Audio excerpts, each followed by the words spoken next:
मैं कविताएं लिखता नहीं हूँ, बस आप लोगों की सुन के एक दो लाइनें उसी में बढ़ा लेता हूँ, बस उतने सही रहता है।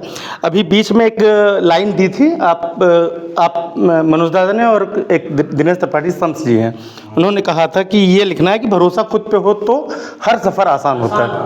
तो अब एक लाइन दे दी है तो हमने कुछ लाइनें इधर उधर लिखी, तो मैं ज़रा सुनाता हूँ। थोड़ा सा मुझे मेरा भाई जो है, मेरी पारिवारिक दिक्कत है, तो मुझे जब कहीं कोई भाई जब झगड़ा करते हैं कुछ करते हैं तो मुझे बुरा लगता है, और मैं चाहता हूँ कि कोई ऐसा ना करे, क्योंकि जो आखिरी है मामला उसमें कुछ जाता नहीं है साथ में।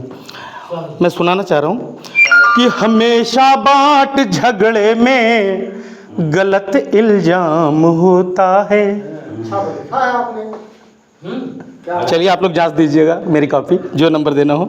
हमेशा बात झगड़े में गलत इल्जाम होता है, भतीजा बाप या चाचा कोई बदनाम होता है, मगर हिस्सा लगाते वक्त इतना ध्यान रख लेना, मगर हिस्सा लगाते वक्त इतना ध्यान रख लेना, वसीयत में कभी कुछ भी न अपने नाम होता है।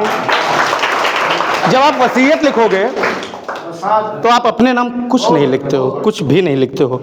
और रसगुर दादा जो राही दादा हैं वो नशा मुक्ति पे काम कर रहे हैं, मैं बता रहा हूँ नशा मुक्ति कैसे की जाती है। बताया तो भाई जरूरी है। आप लोग ध्यान दीजिएगा कि बीड़ी और गुटके में अजब संग्राम होता है। कभी बीड़ी और गुटके वालों को बताइए तो वो कहेगा हमारा वाला बढ़िया, वो कहेगा हमारा वाला बढ़िया।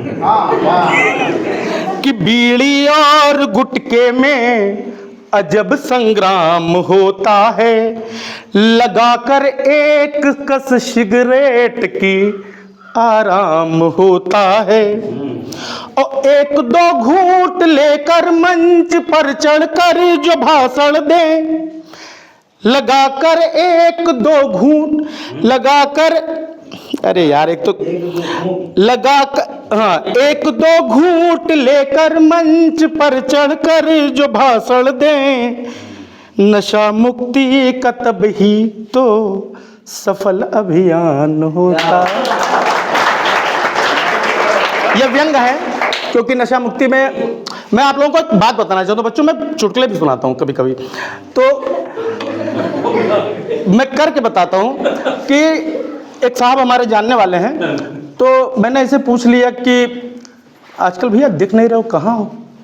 तो कहे वो नशा मुक्ति में काम कर रहा हूँ।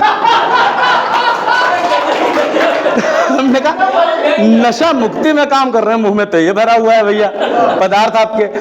हमेशा नहीं खाते हैं, कोई फोर्स करता है तो खाते हैं। उनके साथ में एक लोग हमने कहा भैया इनका परिचय बताओ, तो इनको रखे हुए ये फोर्स करते रहते हैं।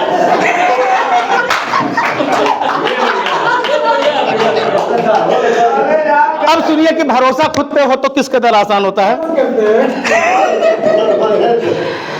कई हो गांव में शादी तो ये नुकसान होता है।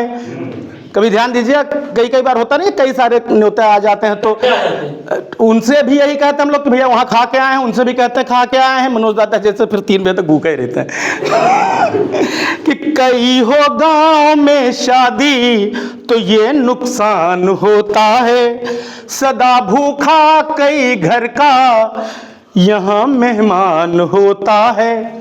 लेकिन प्रदीप रस्तोगी दूसरे स्टाइल से रहते हैं। मैं पूड़ी बांध कर ले जाता हूँ घर से ही दावत में, क्यों?